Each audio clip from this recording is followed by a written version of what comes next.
Repetition, the act or an instance of repeating or being repeated. Or, the motion or an exercise such as a push-up, in this case a swing, that is repeated and usually counted. In the curious case of Kazuma Okamoto, it all begins with him adjusting to the major league level.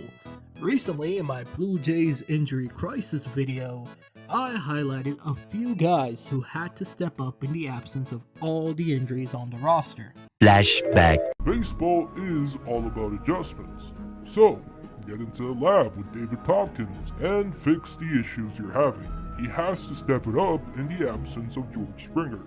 Now, is it a lot to ask a guy who just came from Japan to be that guy? Yes, Okamoto was one of the few I named. He has answered the call, and he understands it now. In his last 13 games, he has had 5 home runs.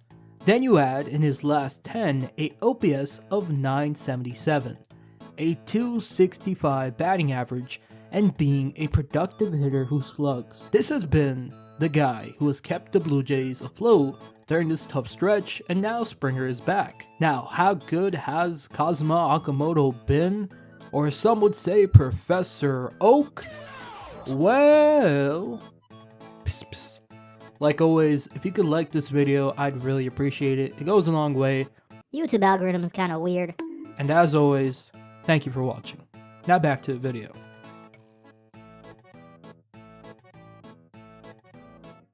Now, what a day it was for Toronto sports. 2 home runs from Kazuma Okamoto. I thought the day couldn't get any better. Heck, it felt like sunshine. Then you watch the Raptors. RJ hits the game-winning 3. The ball did the Hallie bounce, the Kawhi bounce. Now officially, we should call it the RJ bounce. Top of the key 3 to take us to Game 7. What a day for Toronto sports. Now, I'm gonna be genuine. Kazuma Okamoto had a nasty stretch of games after his initial first few games. I posted a video and instantly it seemed Kazuma Okamoto wasn't the same guy. That stretch had him striking out a ton, being extremely unreliable with runners in scoring position. He just looked uncomfortable. He was a guy who was getting picked apart from teams attacking him, away and throwing off speed. The backlash on Twitter was undeniably wild. Some dude mentioned he needs to completely rewrite his narrative for him to get on his good side. This was after 20 games, mind you. Which now, obviously, he has been ratioed to the moon. Wait a second. Zoom in on that profile picture. Oh my god, on God's green earth of Edwin Encarnacion, what in the world? Wow.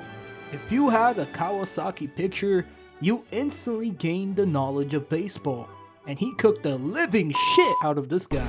Well done, my fellow Kawasaki enjoyer. Some dudes mentioned he should be sent down to AAA again. Seriously, with all our injuries? Okay. Most of us who are sensible knew that baseball players need time.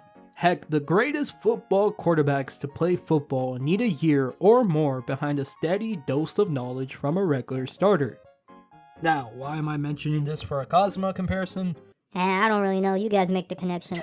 If I could yearn for baseball knowledge on Twitter from all the hectics we see on there, no one is better than Superman himself, Kevin Pillar, who said this 6 days ago about Kazuma Okamoto. Okamoto has a pretty swing.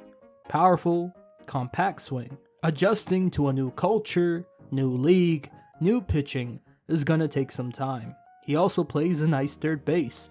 Excited to see his development throughout the season. Superman always has a way with words. Unlike a lot of us doubters and naysayers, he got it right on the noggin. His K rate is down, his chasing has decreased, and the power is showing. Okamoto silenced the negativity that surrounded his name. Was it warranted? Not really. Has Kazuma stepped up? 2 home runs, he almost made it a hat trick like 2020 Robert Lewandowski. Okay, that's a bar, right? Okay, sorry.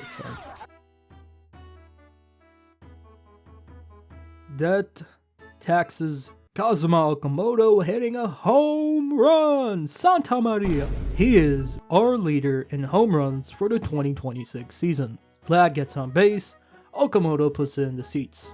It's a good partnership. Hopefully, we see more and more of Oak's power on full display from here on out.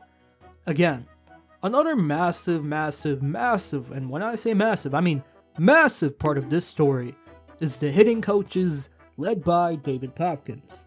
Mike Petrolia tweeted about the change since the 18th of April. Now, I probably said his name wrong, sorry Mike. Okamoto has moved 6 total inches further back in the box, and this has coincided with his production rise so far.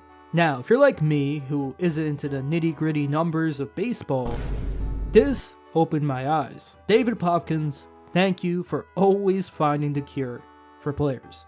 I do feel Okamoto, the more he's seen the pitches of major leaguers with repetition, is starting to not chase as much.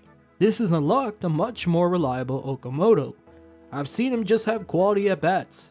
Again, we are only 30 games in, and he is already understanding the major league level. And all this praise for Big Oak, the coaching staff may go unseen, but thank you.